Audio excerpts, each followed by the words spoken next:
ini ke sesi tanya jawab ya. Jadi untuk pertanyaan pertama ini untuk Mbak Aza. Ya Mbak Aza. Ya, siap-siap. Ini dari Rohmi dari IPB. Jadi untuk pertanyaannya sendiri itu seberapa besar pengaruh penanoan suatu senyawa atau zat fitokimia?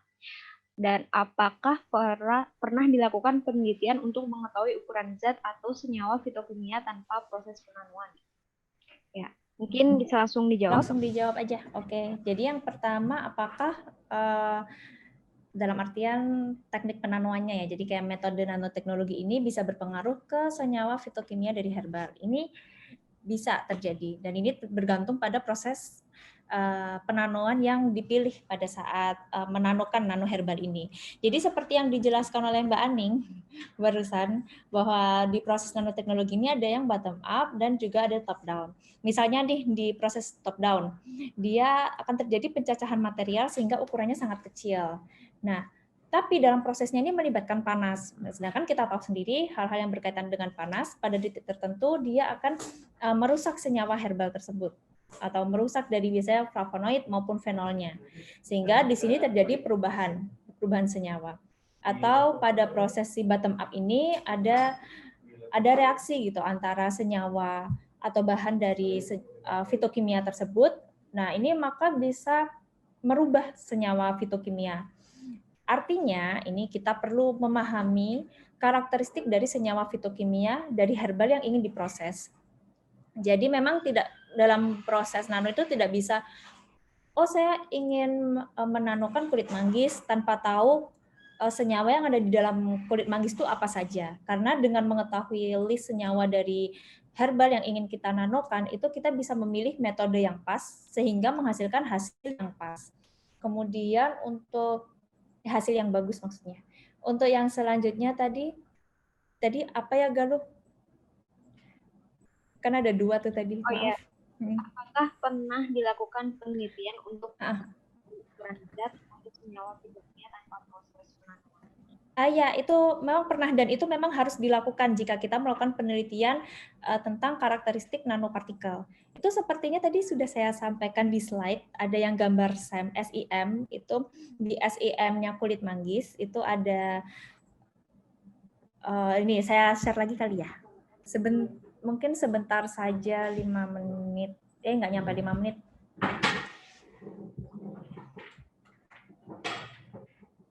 Yang ke-share yang sudah kelihatan ya Galuh ya? Ini apa sudah terlihat ya? Sudah Mbak. Mungkin bisa dibesar.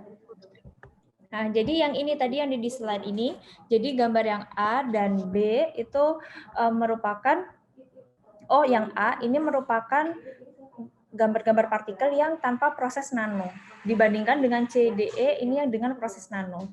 Di sini dengan skala yang sama, mereka tuh terdapat perbedaan ukuran. Begitu. Begitu Galuh. Oke, Mbak Aza, terima kasih untuk penjelasannya. Sama.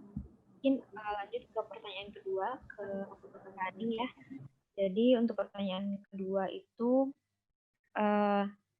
apakah alat planetary Siti Salamah, apakah alat planetary ball mill ada di mana dan apakah dapat diakses untuk umum? Serta apakah ball mill ini tidak akan merusak pori-pori dari material nano? Ya mungkin untuk Mbak Aning bisa langsung dijawab. Planetary ball mill, akses planetary ball mill ini kita di Nano Center ini terbuka ya untuk umum gitu. Teman-teman bisa akses atau bisa menghubungi saya, Mbak Aza atau Mbak Galuh di sini. Nanti kita akan teruskan ke bagian engineering service gitu. Jadi teman-teman bisa Bapak Ibu di sini bisa mengakses PBM gitu, PBM yang ada di kita gitu. Kemudian tadi kemudian untuk yang kedua ini terkait bagaimana apakah akan merusak pori dan material nano gitu. Pori itu nanti sebenarnya tidak merusak pori ya gitu. Kalau untuk mechanical milling, setahu saya ini hanya untuk reduksi dan aktivasi dari materialnya gitu. Untuk bagaimana pengaruh pori-porinya gitu ya, itu nanti kita bisa meninjau dengan analisis BET gitu. Biasanya karena material nano itu berukuran kecil, maka dia BET-nya akan tinggi gitu, surface area-nya lebih tinggi. Jadi saya rasa nggak merusak pori material yang dimaksud, atau saya juga kurang paham sih pori apa yang dimaksud di sini gitu ya. Cuma memang dengan adanya mechanical milling itu intinya kita mereduksi particle size, tapi surface area-nya besar sehingga material itu menjadi lebih aktif atau reaktif gitu. Jadi di situ poinnya ya. Ya, oke, terima kasih untuk Mbak ya. Mungkin lanjut ke pertanyaan ketiga, ini ke Mbak Za dari Suwanto Universitas Gresik. Jadi pertanyaannya itu bagaimana dosis yang kita gunakan untuk dosis yang tepat gitu untuk senyawa herbal yang sudah dinanokan agar dapat menyembuhkan penyakit, bukan berdampak perlawanan gitu Mbak. Dan juga ini pertanyaan kedua itu bagaimana cara memisahkan senyawa aktif dan pada herbal untuk diambil hanya senyawa aktifnya. Silakan. Ya, terima kasih Galuh. Jadi yang pertama tentang dosis ya. Kalau tentang dosis ini bergantung pada jenis herbalnya dan bergantung pada produknya. Jadi setiap produk herbal harus lolos uji BPOM atau harus lolos kualifikasi BPOM. Sehingga jika suatu produk herbal itu sudah lolos BPOM atau dapat nomor BPOM, maka dia pasti memiliki dosis yang sudah optimum. Jadi di sini kita dosis yang harusnya kita konsumsi ini bukan dosis minimal atau dosis maksimal apalagi itu, tapi lebih ke dosis optimum. Nah, dosis optimum ini bisa didapat dari berbagai uji, mulai dari uji aktivitas, in vitro, uji in vivo, kemudian hasil-hasil uji itu bisa dikumpulkan, dibawa ke BPOM, kemudian mendaftar untuk standarisasi, sehingga memang sudah terstandar bahwa dengan dosis optimum tersebut, herbalnya bisa dikonsumsi dan tidak menimbulkan suatu tambahan penyakit gitu atau menjadi toksik ke tubuh kita. Untuk yang kedua tentang berarti semacam isolasi senyawa dari herbalnya ya. Nah, teknik ini tuh banyak dilakukan karena beberapa obat itu bahan aktifnya juga dari senyawa tunggal yang diambil dari herbal. Dan untuk teknik ini sangat banyak tekniknya. Ada yang ekstraksi hingga ke fraksinasi, dan ini membutuhkan proses yang lama. Tapi yang lebih penting harus tahu dulu senyawa apa yang ingin diisolasi begitu. Nah, untuk tahu senyawa apa yang diisolasi itu biasanya dilakukan kajian in silico terlebih dahulu. Boleh saya share screen ya? Maksudnya saya kasih contoh gitu untuk analisa di awalnya. Jadi kalau misalnya kita punya suatu herbal, kelihatan ya, jika kita punya suatu herbal, kemudian kita kepingin mengisolasi salah satu senyawanya. Nah, ini adalah salah satu kajian in silico dari tim kami terkait propolis, potensinya sebagai antivirus SARS-CoV-2 yang memang sedang mewabah saat ini ya, semoga wabahnya segera berakhir, amin. Nah, untuk mengetahui senyawa tunggal dari propolis, yang ternyata dia sangat bagus aktivitasnya atau daripada senyawa yang lain itu dia memiliki aktivitas yang lebih tinggi begitu, sehingga kok ingin rasanya kita tuh mengisolasi hanya senyawa itu saja. Nah, yang pertama harus dilakukan adalah screening atau identifikasi senyawa dari herbal. Kalau di sini adalah herbal propolis. Kemudian diuji secara in silico melalui molecular docking ya, atau melalui tergantung dari para penelitinya, inginnya herbal tersebut itu mempunyai aktivitas apa, kemudian dilihat aktivitasnya. Nah, ini nilai yang semakin negatif, maka dia mempunyai nilai semakin negatif ini dia mempunyai kemungkinan efektivitas yang lebih tinggi. Jadi kalau di sini ada genistin minus 8,3 atau trimethylsidazine, itu dia memiliki aktivitas lebih tinggi daripada daripada risoeryol gitu misalnya. Nah, dengan adanya screening ini, kemudian dari peneliti sudah tahu, oh saya ingin mengisolasi genistin saja, yang lainnya tidak perlu. Nah, tahap selanjutnya perlu diketahui genistin ini termasuk senyawa apa, apakah flavonoid ataukah termasuk dalam fenol. Kemudian dari situ baru bisa memilah teknik apa yang dipilih untuk mengisolasi satu senyawa tersebut. Begitu. Cuma panjang sih memang ritmenya kalau mau isolasi satu senyawa. Ya, begitu Gal. Ya, Terima kasih. Mbak Aza ya atas jawabannya. Dan ini lanjut ke pertanyaan keempat untuk Mbak Aning. Jadi ini dari Ziko Wijaya dari Bubble Academy. Ingin menanyakan terkait pengolahan biji mangan. Jadi apakah dengan adanya teknologi nano tersebut, pengolahan biji mangan bisa berdampak pada harga jualnya? Dan bagaimana untuk senyawa-senyawa lain yang menggunakan teknologi nano? Apakah dampak juga?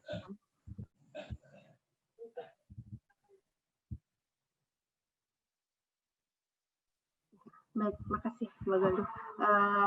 Untuk apakah teknologi nano ini bisa meningkatkan harga jual? Tentunya ya pasti gitu ya, karena ketika suatu produk seperti tadi ada perbandingan biji mangan ini nilainya sekitar 4.500 ya kalau untuk sekarang per kilonya. Kemudian ketika kita bisa mensintesis mangan ferit gitu, itu mangan ferit ini harga per kilonya 47.000 gitu, sekitar itu. Nah, tentu pasti ada penambahan nilai jual. Kenapa nilai jual itu bertambah? Pastinya nilai manfaatnya bertambah gitu. Ketika kita mengubah suatu material, pasti dia memiliki juga perubahan sifat fisik dan kimianya gitu, yang manfaatnya juga berubah. Apalagi kita mangan ferit ini bisa diaplikasikan luas gitu. Bisa menjadi drug delivery juga bisa, kemudian sebagai meningkatkan image kontras image dari MRI itu juga bisa. Kemudian sebagai yang simpelnya itu yang salah satu yang kita jadikan aplikasi ini sebagai pigmen yang tahan temperatur tinggi gitu. Jadi tentunya ketika kita mengolah sesuatu menjadi suatu produk yang lebih bernilai manfaat, itu tentu harga nilai jualnya akan meningkat gitu. Untuk semua senyawa, baik itu mineral atau sumber daya alam hayati, herbal, itu semuanya pasti akan memiliki nilai manfaat yang lebih gitu. Apalagi misalkan untuk herbal ketika dia berbentuk nanopartikel, mungkin aktivitasnya akan lebih baik gitu. Tentu atau hanya dengan menggunakan misalkan ketika tidak nanopartikel dosisnya 1 gram. Saya juga maaf ya kalau agak salah. Jadi misalkan tidak nanopartikel kita menggunakan dosis 1 gram, kemudian ketika nanopartikel sudah efektif pada penggunaan 0,1 gram, 0,1 miligram bahkan, ya tentunya itu akan menguntungkan gitu dari sisi ekonomi gitu, tetapi tidak mengurangi nilai manfaat dari suatu obat herbal itu. Jadi semua senyawa pasti dengan penerapan nanoteknologi ini kita berharapnya nilai jual dan nilai manfaatnya itu meningkat. Namun perlu kita mengkaji gitu dampak-dampaknya gitu. Tidak hanya melihat ini tidak hanya melihat bagusnya saja gitu. Kita perlu concern juga mengkaji dampak negatifnya apa gitu. Misalkan kalau obat ya kita mengkaji ulang dosisnya yang harus diberikan gitu. Gitu aja Mbak Galuh. Ya, terima kasih untuk Mbak Aning ya. Jadi ini ada satu pertanyaan kesempatan lagi untuk pertanyaan raise hand. Mungkin ada yang ingin bertanya, silakan. Oke, ini ada satu ya dari Enil Fari. Ya, silakan untuk. Oke, Assalamualaikum warahmatullahi wabarakatuh. Saya Eni dari Universitas Nasional ingin bertanya kepada Mbak Aza. Yang pertama adalah nanopartikel ini kan kebanyakan produknya mahal-mahal. Adakah penelitian terkait yang digunakan untuk mereduksi cost dari pembuatan nanopartikel ini? Yang kedua, terkait drugs delivery system. Apakah nanopartikel ini lebih dipilih untuk kesediaan lepas lambat atau yang lebih mudah diabsorpsi ke dalam tubuh? Terima kasih. Terima kasih, Bu Eni. Silakan, Mbak Aza. Sebentar. Jadi Apakah untuk yang pertama, oh ya, bagaimana? terdengar nggak Mbak pertanyaannya? Saya lagi di jalan. Oh gitu, kedengaran, tapi mungkin yang pertanyaan kedua nanti dibantu Galuh untuk ini ya. Iya, Lanjutin nanti lagi saya ya. perjelas Ya. lagi ya. Oh iya, terima kasih Bu Eni. Jadi yang pertama kan nanopartikel produknya mahal ya rata-rata. Terus gimana untuk mereduksi cost? Itu pasti bisa ada pasti ada strateginya untuk mereduksi cost-nya. Cuman untuk strategi tersebut perlu diperhatikan pertimbangan dari kesediaan herbal tersebut. Jadi dari titik mana dia itu bisa mahal. Karena setahu saya kalau dia sebenarnya kan kalau di penelitian kami juga outputnya produk ya. Cuman produknya itu kalau di pasaran itu bukan yang termasuk yang sangat mahal sekali, itu tidak. Cuman masih masih setara begitu. Jadi dalam menanganinya biasanya kami melihat cost-nya itu lebih banyak di mana, ataukah ke penyediaan bahan baku, ataukah ke alatnya, penyediaan alatnya, atau titik yang mana, ini yang masih perlu dicari. Kalau memang ternyata dari penyediaan bahan baku, wah ini memang sulit ya kalau sudah penyediaan cost-nya ini ada di penyediaan bahan baku, ini memang sulit untuk mengatasinya, kecuali misalnya dari perusahaan itu membuat, kalau biasanya di industri itu mereka akan membuat perkebunan sendiri yang khusus untuk menanam tanaman itu sehingga bisa lokal. Atau kalau di segi ini teknik penanamannya, misalnya ternyata karena alatnya ini sangat mahal, maka bisa dilakukan building alat tersendiri yang memiliki sistem serupa dengan alat tersebut gitu. Itu biasanya melibatkan tim teknis di nanoteknologi begitu. Kemudian untuk pertanyaan kedua, bagaimana ya tadi Bu Eni, mohon maaf. Ini terkait drugs delivery system yang tadi ada di slide-nya Mbak Aza. Apakah nanopartikel itu lebih dipilih untuk obat sediaan lepas lambat atau obat yang lebih mudah diabsorpsi? Atau bisa dua-duanya? Saya hanya ingin bertanya itu. Iya, betul. Terima kasih. Iya, sama-sama. Sebenarnya bisa kedua-duanya. Jadi memang kalau di drug delivery ini kan lebih kalau nanopartikelnya itu berarti dia yang bersifat nanokarier ya. Jadi dia bisa mengikat suatu bahan aktif tersebut, charge-nya juga harus bagus, kemudian dia bisa terdeliver ke tubuh kita menemui target sel atau target organ yang spesifik begitu. Nah, dua hal ini bisa dilakukan, dan sebenarnya dua hal ini kan sebenarnya memiliki kriteria tersendiri ya, dan itu memang harus terpenuhi terutama di lebih ke absorpsi yang di dalam tubuh ini. Jadi yang lebih ke, kalau yang tadi itu yang kedua selain lepas lambat, itu tadi apa Bu Eni? Yang mudah diabsorpsi, iya, kayak seperti injeksi gitu dia. Iya.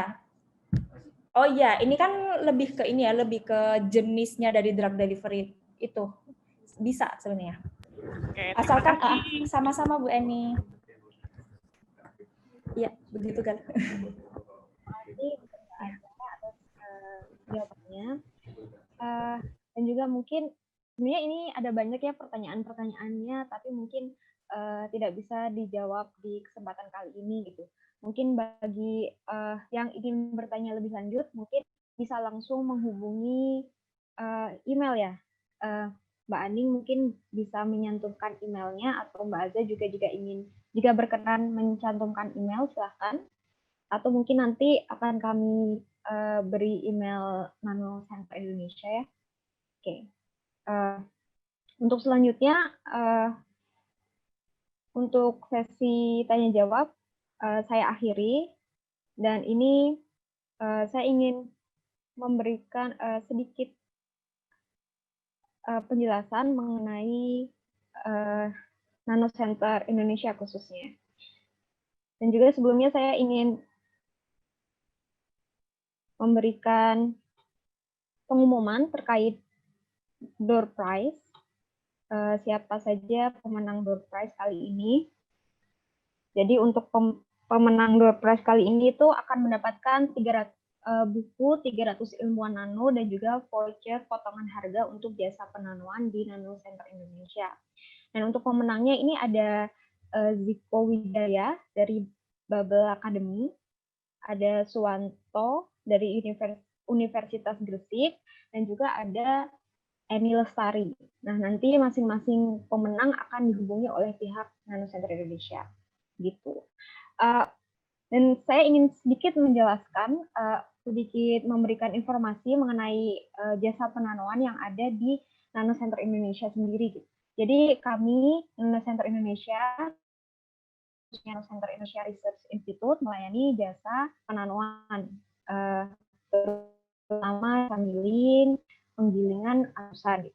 Untuk keterangan lebih lanjut, keterangan harga, ataupun jika ingin order jasa penanoan, silakan hubungi di bit.ly/jasa nano. Silakan. Dan kami juga menyediakan beberapa jasa pengujian bagi Bapak Ibu sekalian yang mungkin membutuhkan pengujian untuk materi untuk sampel-sampelnya seperti XRD, SIM, PSA, dan lain sebagainya. Silahkan juga hubungi kami lewat WhatsApp bit.ly/jasa nano. Nah, untuk kuis dan kuesioner untuk sertifikat, jadi bagi yang ingin mendapatkan sertifikat, silahkan isi kuis dan kuesioner di bit.ly/quiz nanotalk 11. Mungkin bisa dicatat. Ya. Nah, untuk informasi lebih lanjut mengenai kegiatan-kegiatan kami, kegiatan Nano Center Indonesia, silakan kunjungi YouTube channel Sciencing. Jadi bagi teman-teman yang ingin mengetahui apa saja peneliti Indonesia yang telah dilakukan, silakan kunjungi channel YouTube kami, Sciencing, dan juga Instagram kami di Research Nano Center ID atau Sciencing Indonesia, dan juga website kami di center.nano.or.id atau di nano.or.id, dan juga bisa menghubungi email kami di cs@nano.or.id. Ya, mungkin sekian informasi. Oh ya, ini ada tambahannya. Jadi bagi seluruh peserta yang hadir pada webinar kali ini akan mendapatkan diskon 10% untuk jasa penanoan di Nano Center Indonesia dengan ketentuan yang berlaku. Jadi silahkan dimanfaatkan untuk voucher potongan harga tersebut. Ya, mungkin jika ada yang perlu ditanyakan, silahkan langsung hubungi cs@nano.or.id. Oke, mungkin sekian dari saya. Mungkin sebelum penutup, ada yang ingin disampaikan dulu dari kedua pemateri. Mungkin dari Mbak Azza dulu, silakan. Jika ingin menutup. Iya, terima kasih Galuh. Sepertinya saya tidak ada sih, cuman ada beberapa yang memang menanyakan adanya potensi kerjasama, itu silahkan saja langsung menghubungi via email, nanti akan saya tanggapi. Terima kasih Galuh. Ya, terima kasih semuanya. Buat untuk Mbak Ani mungkin ada yang disampaikan? Mbak Azza gitu. Jadi saya juga terbuka sekali gitu untuk komunikasi terkait konseling riset atau apa. Nanti feel free aja untuk kontak saya di email, tadi sudah diterangkan gitu ya. Terima kasih semuanya. Semoga bermanfaat bagi kita semua. Terima kasih untuk kedua pembicara kita pada sore hari ini yang sangat-sangat keren sekali ya penyampaian materinya gitu. Dan juga penelitian-penelitiannya yang sangat bermanfaat sekali gitu. Dan mungkin ini saya sedikit menjelaskan, tadi ada sedikit pertanyaan yang terlewat mengenai produk apa saja yang sudah dipasarkan oleh Nano Center Indonesia. Jadi mungkin kami ingin memberikan jadi produk Nano Center Indonesia yang telah produk nano terutama yang telah dipasarkan itu ada nano propolis. Gitu. Jadi mungkin teman-teman atau Bapak Ibu sekalian sering mendengar mengenai nano propolis, itu merupakan salah satu produk dari Nano Center Indonesia dari yayasan kami. Salah satunya itu dari PT ini ya, dari PT NHI Nanotech Herbal Indonesia gitu, yang di bawah naungan dari Nano Center Indonesia. Mungkin untuk selengkapnya pertanyaan lebih lanjut silakan langsung hubungi kami di cs@nano.org.id. Terima kasih. Ada lagi sih. Oh iya, itu produk Kidzano ya, pasta gigi anak itu tadi yang Mbak Aza sampaikan itu sudah menjadi produk gitu dan sudah dipasarkan, itu namanya Kidzano Nano pasta gigi khusus anak. Iya, yang memakai nano hidroksiapatite itu. Tapi itu sebuah kayak jadi produk yang benar-benar dihasilkan dari riset, kemudian menjadi produk yang layak dijual gitu. Benar sekali. Bagi yang kepo-kepo atau yang ingin lebih lanjut, silahkan hubungi channel-channel kami